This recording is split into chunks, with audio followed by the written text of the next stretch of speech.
वो आबनाए हुर्मज़ जो पूरी दुनिया की तिजारत के लिए खुली थी, ट्रंप की एक गलती ने उसे बंद करा दिया और अब दोबारा ट्रंप आबनाए हुर्मज़ को खोलने के बदले ईरान के साथ जंगबंदी के लिए तैयार हैं।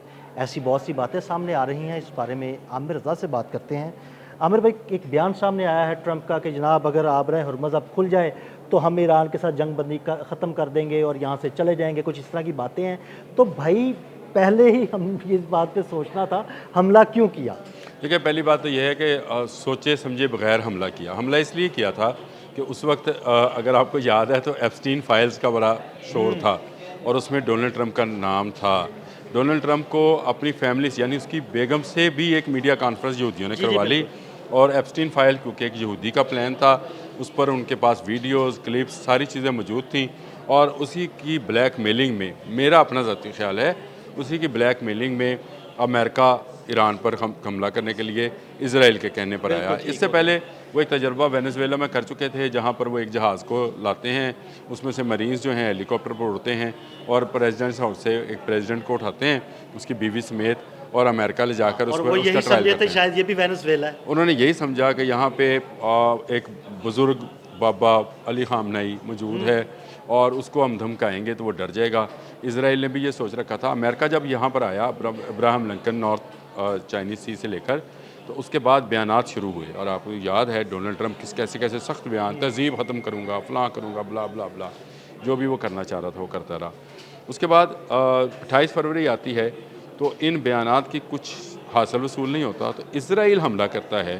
पहला टोमाहॉक मिसाइल जो है मिनाब स्कूल की बच्चियों पर बिल्कुल वो ठीक है। गिरा देता है ऐसे ही है। और उससे इस जंग का आगाज़ हो जाता है। 40 रोज़ तक ये जंग जारी रहती है और उसके बाद अमेरिका जो है वो मुख्तलिफ़ शराइत पेश करना शुरू करता है। कभी कहता है कि अमन की बात करो, कभी कहता है कि मैं ये अपना न्यूक्लियर साइट्स बंद करें, अपना वो जो अफजुर्दा यूरेनियम है जिसकी मकदार जो 240 किलोग्राम बताई जाती है वो हमारे हवाले करे। हम अमेरिका को ईरान को जो है एटमी पावर नहीं बनने देंगे। इसकी मिसाइल टेक्नोलॉजी जो है इसको 2000 की किलोमीटर तक महदूद किया जाएगा, ये 4000 से ऊपर के किलोमीटर के, यानी इसराइल को बचाने के लिए ये तमाम शराइत रखी गई और फिर जंग जो है वो अपने ज़ोरों पर गई। ईरान ने इस पर साबित कदमी दिखाई। उन्होंने अली ख़ामनेई समेत और बाकी लोगों के, अली लारेजानी की शहादत समेत बहुत सारे अपने लीडरान की शहादत को कबूल कर लिया, लेकिन उन्होंने सर नहीं झुकाया। इस पूरी कार्रवाई के अंदर अमेरिका को सुबकी के अलावा कुछ नहीं मिला।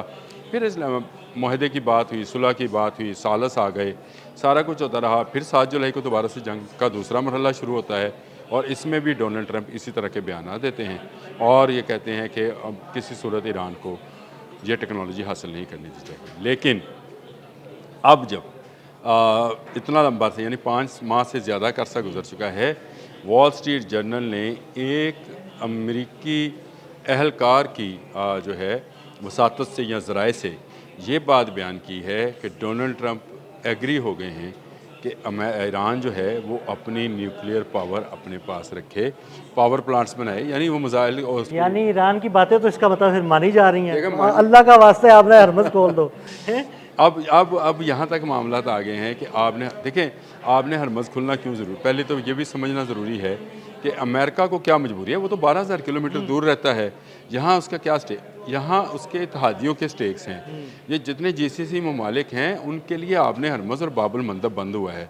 अब वो अमेरिका पर दबाव डाल रहे हैं और अमेरिका अगर ये खुलवाने में कामयाब नहीं होता आपने हरमज़ उनकी ट्रेड के लिए, तो ये फिर अमेरिका की खुद की जो सिक्योरिटी है उसका, उसके लिए एक मतलब खतरा सुपर होगा। पावर की जो एक इज्जत है वो तो खाक में मिल गई ना। ठीक है ना, हाक में मिल गई। अब उन्होंने कहा है कि आप न्यूक्लियर का हम नहीं डिमांड करते, मिसाइल की डिमांड नहीं करते, आप सिर्फ अपना हरमज़ खोल दें।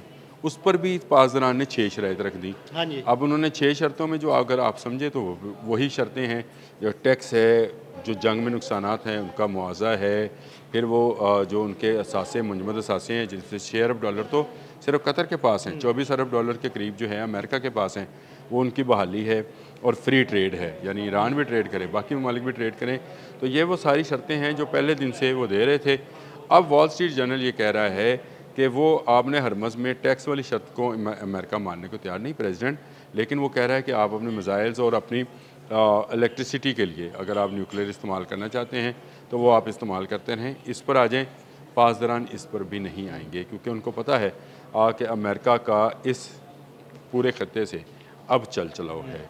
अमेरिका के फ़ौजी अड्डे खाली करने यानी उसको अमन की हालत में लाने के लिए भी उन्होंने अपना मुतालबा रख दिया है। इन 6 मुतालबात के अंदर ये मुतालबा भी शामिल है कि जीसीसी ममालिक के में जितने अड्डे हैं उनको फ़ौजी जंगी जो है उसमें से निकाला जाए और उसको अमन के दिनों में यानी वो फ़ौज जो कि ज़रूरी होती है रखनी वो रखें आप अपने अड्डों पर, लेकिन आपने वो जो जंगी हालात पैदा कर रखे हैं, जंगी मकासद के लिए इस्तेमाल ना हो वो।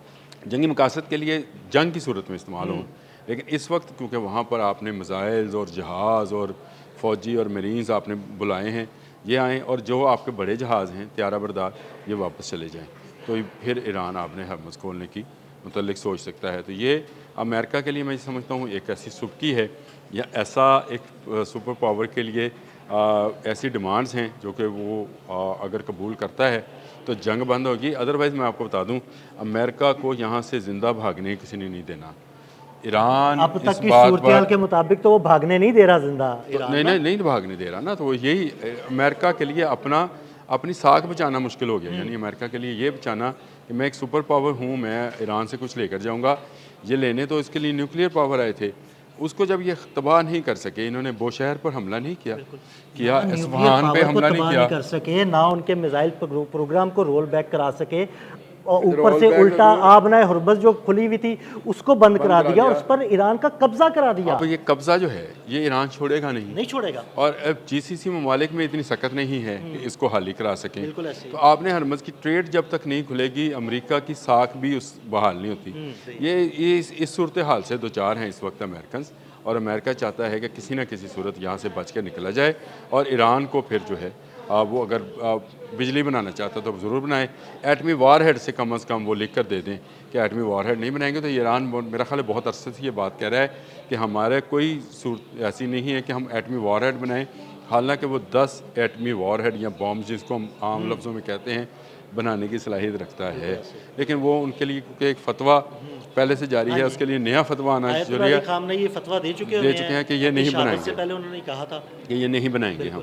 तो अगर जब तक नया फतवा उनका सुप्रीम कमांडर या उनकी जो मजलिस है वो नहीं देती है, जो उनकी मजहबी मामलात को देखती है, तो उस वक्त तक ये पुराना फतवा ख़त्म नहीं होगा। तो ये जंगी मामलात हैं, इसमें अमेरिका बुरी तरह फंसा और इस फंसे हुए को निकलने के लिए अब ईरानी आबने हरमुज़ को खुलवाना बड़ा ज़रूरी है। ये नहीं खुलेगी तो अमेरिका जीसीसी ममालिक से हमेशा हमेशा के लिए चला जाएगा। ये जो अभी तो ये है कि आप अड्डों को अमन की हालत में लेकर आएँ, उसके बाद ये होगा कि आप यहाँ से अड्डे भी अपने वापस ले जाएँ। तो ये बड़ा ज़रूरी हो गया है इनके लिए कि ये अपने जंगी बहरी जहाज़ वापस ले जाएँ और ईरान के साथ बैठकर ट्रेड के हवाले से यानी आबने हरमुज़ के हवाले से कोई मामलात को तय करें। अब वो ये भूल जाएं कि ईरान पर कोई कब्ज़ा, ईरान के न्यूक्लियर पर, ईरान के मिसाइल प्रोग्राम पर कोई ये पाबंदियाँ या इस तरह की चीज़ें लगा सकें। बहुत शुक्रिया आमिर भाई। आमिर भाई ने बड़ी तफसील के साथ इस सारे मामले पर रोशनी डाली। मज़ीद अपडेट्स के लिए हमें फॉलो करते रहें। अदील अहमद और आमिर रज़ा को इजाज़त दीजिएगा। अल्लाह हाफ़िज़।